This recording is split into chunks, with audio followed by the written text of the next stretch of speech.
20 years later, it still seems incredible that so many stayed so calm and shared so much over a 3-day period. But to this day, Woodstock means different things to any number of people, even to those who were intimately involved. Michael Lang was one of the producers whose vision became Woodstock. Arlo Guthrie was one of the musicians who made that vision a reality. And author Joel Makower has a new book out that's been described as the definitive history of what happened. It's called Woodstock, the Oral History. Gentlemen, good morning. Morning. Morning. Let me, if I could, start with some possibilities and have you respond to them as to what Woodstock was. Okay? Can we do that? It was a milestone in the Cultural Revolution.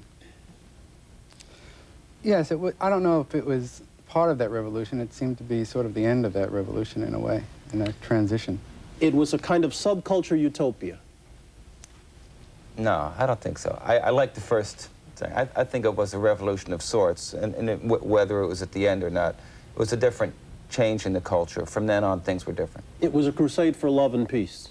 It was certainly a demonstration of it. I think it was a celebration of love, peace, and a lot of exuberance that everyone was feeling at the time. It was a victory over the establishment. No, I think it was a victory of the subculture for itself. It was a rock concert that's been elevated to myth.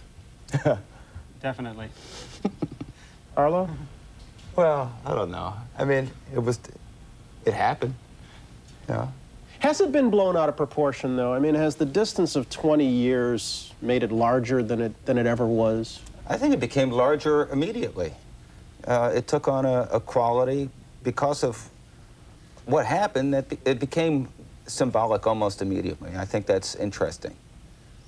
Not just later on. You quickly said yes, though, because you've explored the legend and the reality. What have you found? Where do they differ?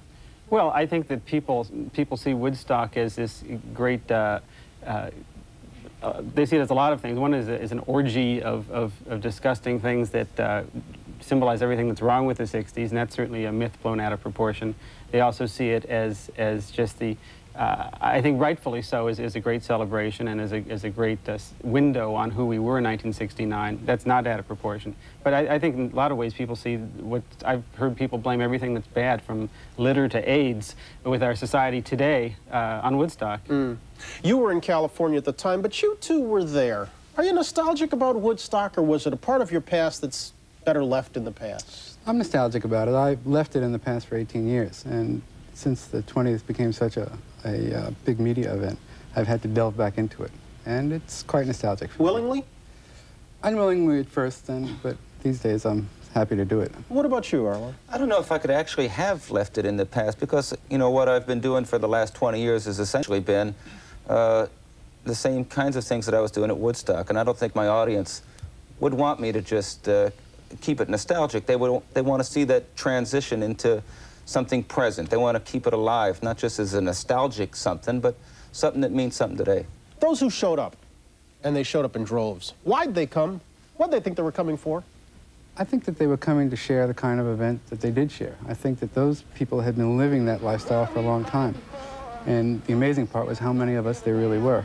But I think we all came for similar reasons. You remember those crowds with a smile today, August 15, 1969. You weren't smiling. I was smiling most of it. Really? Yes. Oh, yes. There were some real concerns, though, about the number of people that had showed up at your front door, though? There were, and initially we were concerned whether our systems would hold and whether we'd be able to get them through the weekend. But once Friday came and went, and we saw that the sound system would hold, and that our water facilities were going to be adequate if stretched, and we'd get the food out there, we felt more comfortable about it. There were a number of things that went wrong with the whole procedure, though, weren't there, Joel? Well, that was the real miracle of Woodstock, because with as many things that could possibly have gone wrong, it really could have been a disaster. And because you look at the situation, you had these 4 or 5, however many 100,000 people crammed into a really small space, and you begin to appreciate that when you look at the aerial photographs. It really was pretty tiny.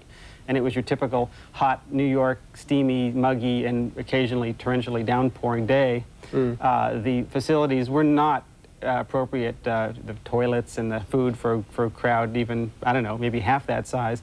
And of course, people were smoking and drinking all sorts of things, and yet there was barely a fist fight there, and that's really the miracle. Joel alluded to it a little bit earlier, Arlo, that a lot of folks are inclined to say everything that was bad about the 60s you could find at Woodstock. But in truth, there was an awful lot of sex at Woodstock. There was an awful lot of drugs at Woodstock. As recollections go, that a plus or a minus for the memory of what happened there? When I think of it in my mind, almost none of that enters into my thoughts. It's the overwhelming size of the event and the overwhelming concerns that people had about how to live together are the foremost things in my memory. And all of the things that may have made that hard aren't really in the forefront of my thoughts. How good was the music? Well, I know personally... Let me leave you out of it, okay? I can't. Well, I'm sure it was the same for a lot of people, if not everyone. The conditions were so strained that I would say, just on a musical analysis, just to listen to it, it wasn't so good. Why? Because the people weren't so good, or because the sound system wasn't so good, or the system wasn't conducive to... We walked up to microphones. People were worried about whether the stacks were going to fall on them, not which microphone was open. It wasn't your average show where everything was taken care of. You were really fending for yourself and just trying to make the best of a situation, and so was everybody else. And yet, Joel, you make the case that Woodstock changed the music business. Well, the music business certainly changed, as did the perception of young people in general. You know, it's been said that we went to Woodstock as 500,000 people and we left as a market, and that nobody, I think, sees that better as the music industry, which started realizing that there was big bucks in rock and roll, yeah, as did the musicians. But in everything, because it wasn't just the music. After that, we started coming out with natural soap and natural shampoo and natural jeans and whatever. That whole consumerization of everything changed. Everything from clothing to We cars. haven't stopped being a marketing group since. That's right. It's always dangerous to start talking about something as a legacy, because that tends to elevate it to much more than it was. So let me just ask, plus or minus, lasting effects of Woodstock, what do you see as them? I think that it's a plus, just in that it became a label for that generation, and it gave people a way to really relate to it. Positive label? I think so, for the most part. Yeah, I think at Woodstock we showed a very positive side of that era. Plus or minus? I think it's definitely a plus. When you look around the world today, even in China or what's going on in the Soviet Union, these people are all in some way or another almost reenacting some of the things and some of the spirit that was going on then. I'm not one of those people who says that there's any great effect that Woodstock has on who we are today.